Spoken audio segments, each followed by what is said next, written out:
You're listening to the Greeks Gridiron. Now here's your host, Ethan Haristadoulou. Welcome back, everybody, to the Greeks Gridiron. I am Ethan Haristadoulou, and rolling through the offseason, we are talking free agency, re-signings, targets for teams as we go through this kind of a quiet period as we essentially wait for free agency to kick off. I believe we have about 10 days or so until the NFL Combine for some of that conversation to start to pick up here. But for me, we're talking free agency. As I said the first time around when we talked to Patriots, I don't really know how many of these I'm going to do. I'm going to see how many teams I get through, but I'm starting with the teams that have the most cap space and working my way down the list. So today we are looking at the Las Vegas Raiders, who, according to Spotrac, have an estimated $95.5 million in cap space to work with. There is plenty of possibilities for this Raiders team. So if you're a Raiders fan, comment down below. I want to hear from you all. What do you want to see from this team? Re-signings, targets, who do you want them going after? I'm going to share some of my thoughts, and I would love to hear your rebuttals on what my thoughts are. So we'll start, of course, with re-signings first, and then we'll dive into some of the targets that I have in mind. I try to keep these lists short and simple. I'm not diving through each and every single person. I'm giving myself about 15 to 20 minutes to dive through these. So starting with the re-signings, I got three guys that I highlighted here. And the first one, and this is an interesting one because I think it comes down to landing on the right number, is going to be Malcolm Kuntz. Again, coming down to numbers more than anything else, he had a really strong 2023 season, playing in all 17 games, ripping up 40 tackles, 8 sacks, 51 pressures, and 31 defensive stops, according to NFL Pro statistics here. He obviously was lost for the entirety of 2024. Now, Spotrac has him estimated to be getting something along the lines of like a $20 million per year for 2-year type of deal. I genuinely don't know if I buy that, to be completely honest with you. There is some things, and I use Spotrac for reference here. It's just the source I like to use the most for these types of conversations. There are some things I think that they are pretty spot on about. There are other things that kind of leave me scratching my head. And 20 per year for someone who technically only has one real year of awesome production for this team, I feel like being able to bring him back on a 1-year prove-it type of deal in a defensive system that he already knows, because of course Patrick Graham is returning as the defensive coordinator for this Raiders team, it would make sense for both sides to, A, on the Raiders end, see if he's still got it, and then on Malcolm's end, why go to a new system, betting on yourself somewhere else where you could ultimately flame out and ultimately not lead to that really big contract you're hoping to get maybe in the next year or so down the road.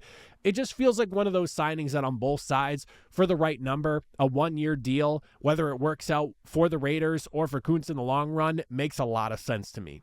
Next, we're looking at linebacker Robert Spillane, and I've got to say, this is one that if you had asked me a couple years ago about something like this, I would have been saying absolutely hell no. But in the 2 years that he has had in Las Vegas, Spillane has really turned it around, and he has looked really good in the middle of this defense here. He has had his 2 best seasons of his career as a Raider, and honestly, sticking in Las Vegas, in my eyes, would continue to serve him well. But once again, like I mentioned, Patrick Graham returning as defensive coordinator under Pete Carroll, this is the type of guy that I think works really well in the middle of this defense here, with over 300 tackles, 5.5 sacks, and 5 interceptions over the last 2 seasons.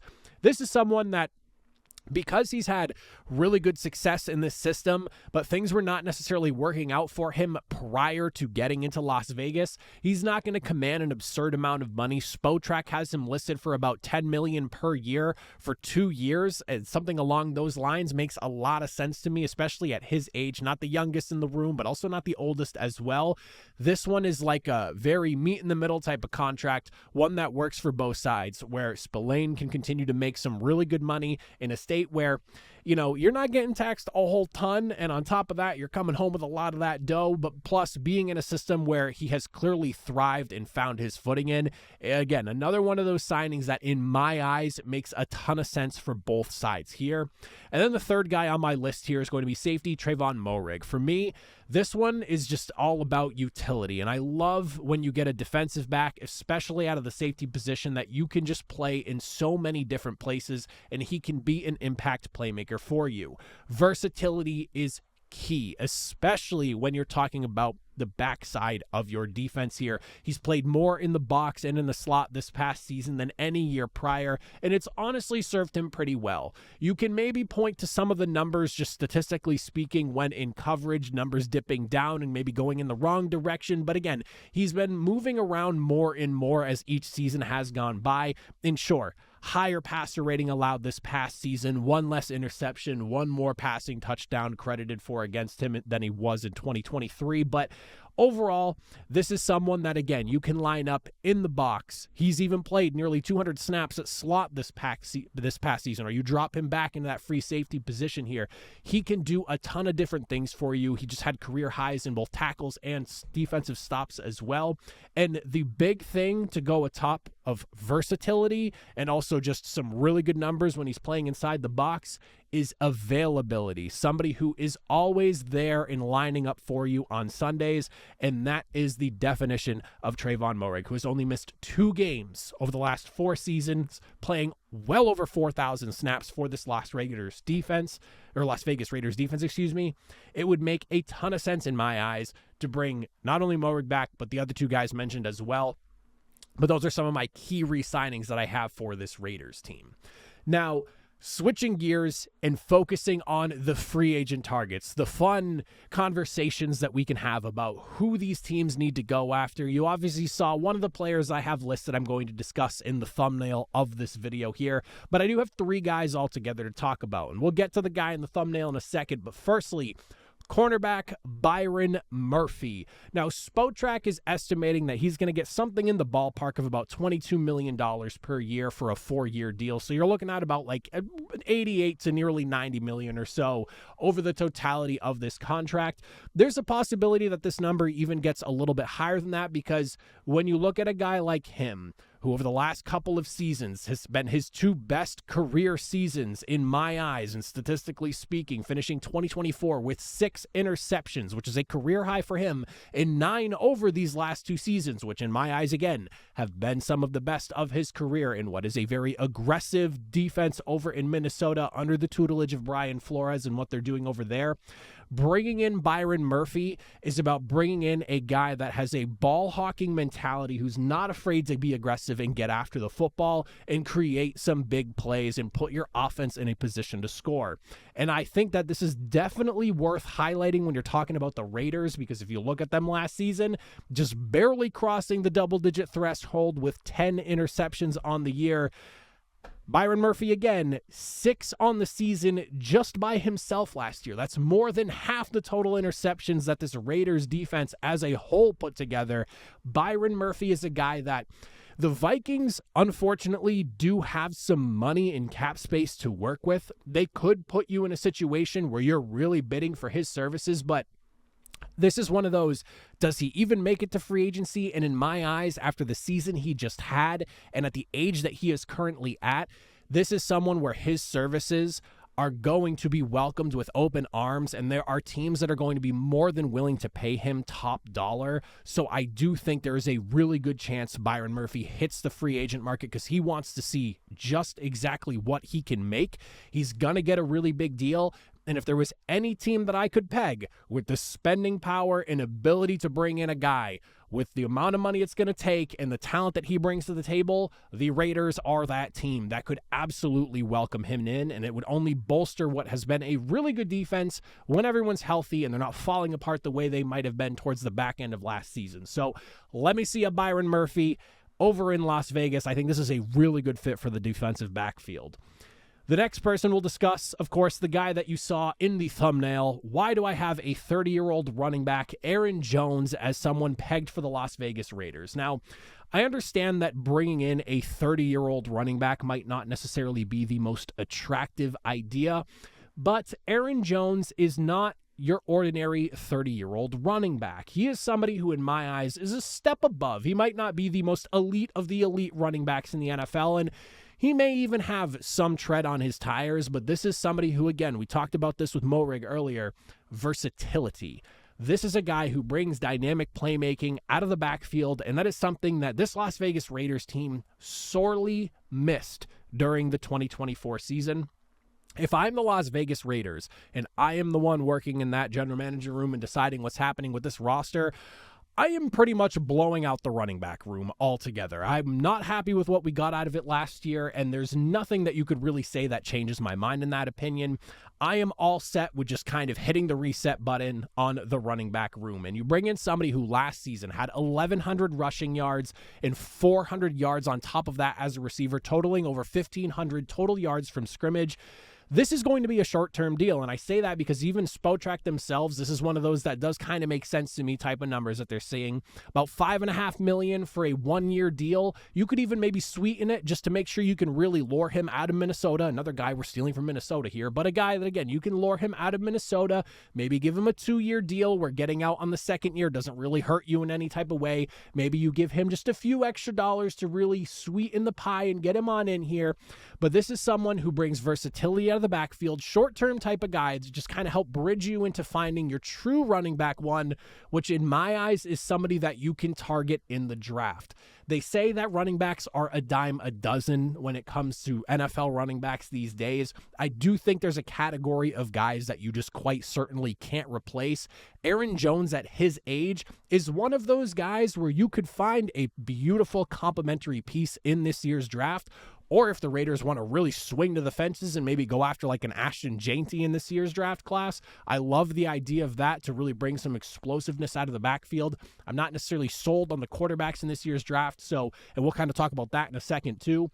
But for me, you bring in a guy like Aaron Jones, short-term deal, you pay him a decent amount of money to just kind of help fill what is a void in the backfield in my eyes for this Raiders team, and make you feel a little bit better about what you have coming out of the backfield going into 2025. It just makes a lot of sense to me. And again, it's not something that's going to break the bank. You don't have to give him an absurd amount of money to get him to come over here as well. And it's someone that, for the Vikings in my eyes, yeah, it was a fun one-year rental as they did what they did last year. He's probably expendable, though, as they have to try to start worrying about paying some other players and some cap numbers start to really kick in for guys like Justin Jefferson and whatnot. So for me, this is someone that I could see available in free agency, and he's just an immediate stopgap kind of guy to help fill a void as you try to sort out who the young gun's going to be behind him. And then for my final target here, my number 3, and this one in my eyes, I want you to hear me out on this because I know there might be some people that aren't high on this, but I'm really curious to see what the discussion here is on this one, is going to be bringing in quarterback Russell Wilson. Not Sam Darnold, not Aaron Rodgers, not Kirk Cousins, not Justin Fields, not Jameis Winston, if anyone had that in mind, because I did read some articles about people championing him for the Raiders as well. I did a decent amount of research on just what the quarterback conversation kind of looks like for the Raiders, and in my eyes, this one kind of makes a lot of sense to me. It's not one that's going to absolutely kill you monetarily, and this is a total bridge quarterback situation. Spotrac has him listed for about $38.7 million per year on a 2-year deal. I honestly don't think that that's going to be the realistic number for Russell Wilson. You could probably get him at his age, and just based off the production you've gotten out of him over the last couple of seasons in his last 2 stops, you could probably have him for something around that 30 to 35 million ballpark, which sounds like a lot, but in this day and age, in a quarterback-driven league with the way contracts are inflating, near 60 million per year averages at this point, half that number hanging around that 30 to 35 million range honestly sounds pretty good. It also sounds like Pete Carroll and Russell Wilson have maybe settled their differences. And this would allow them to maybe not necessarily have to hit an entire reset button with the Raiders, because you do still have a pretty solid defense in my eyes that you can work with, that if you add another piece or two could really elevate into a really good unit and maybe put yourself towards like top 10 level conversations. But then on top of that, like I had mentioned, you look at the quarterback situation right now in terms of free agency and what the draft is going to look like. Raiders fans, hear me out here. Are you really going to gamble on paying Sam Darnold a contract because he's so young? It's probably going to be something in the ballpark of 3, maybe 4, maybe even 5 years if things get really crazy. After watching him completely lay an egg, and don't get me wrong, whole season was great, but we got a prime example of what Sam Darnold is at the highest of levels when you need him. and he flat out laid an egg those last 2 games of the Vikings season. Are you really going to be willing to saddle up 3, 4, 5 years for a quarterback who might not even be able to win you a playoff game? Then, of course, Kirk Cousins is another option. Sure, he could be coming in for a lot cheaper than Russell Wilson, but do you really want what we got from Kirk Cousins this past season over in Las Vegas? Then Aaron Rodgers, known head case. Is that somebody that you want to bring in to Las Vegas, who at this point, don't get me wrong, I do think he still has something left in the tank to give any other team that isn't named the New York Jets, but do you really want to saddle up, and you're probably paying him more than you're paying Russell Wilson at this stage? Do you really want to saddle up with Aaron Rodgers? And then looking at the draft class, do you really think Shedeur Sanders or Cam Ward are going to be franchise quarterbacks for the next 10 to 15 years? In my eyes, no. And is it possible? Surely, but based off of what, and I'm no draft expert, don't get me wrong, don't get it twisted, don't think I'm sitting here saying my opinion is right over everything else, but from what I've read about these guys and from what draft experts are saying about these guys, there's, possible upside and potential for them to get to where they need to go.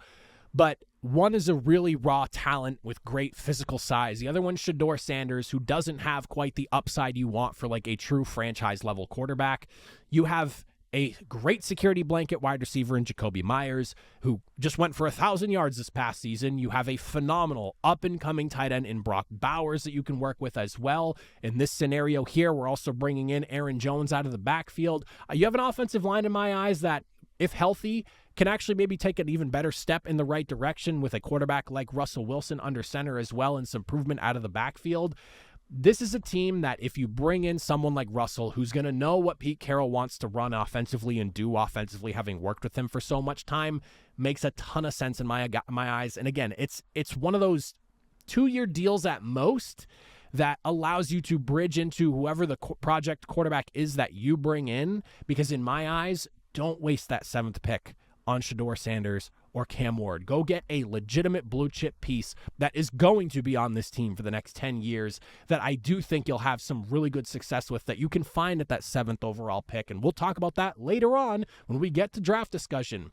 Let this be a bridge year where you could maybe draft a project guy that goes in the 2nd, 3rd, 4th round, that if they don't end up working out, so be it. There's always another year that you can go and draft another project. I know it kind of feels like you're kicking the can down the road, especially for a team that's been kind of kicking the can down the road since getting rid of Derek Carr, but I just don't view this draft class in the 1st round as must-take quarterbacks, and I would rather see this Raiders team go in the 2nd, 3rd, or maybe 4th round and take a guy that you can work on and see what you have and maybe go from there. And Pete Carroll, for what it's worth, found Russell Wilson in the 3rd round. That's all I'm trying to say. But Raiders fans, let me hear from you all in that comment section down below. What are your thoughts? What are your opinions?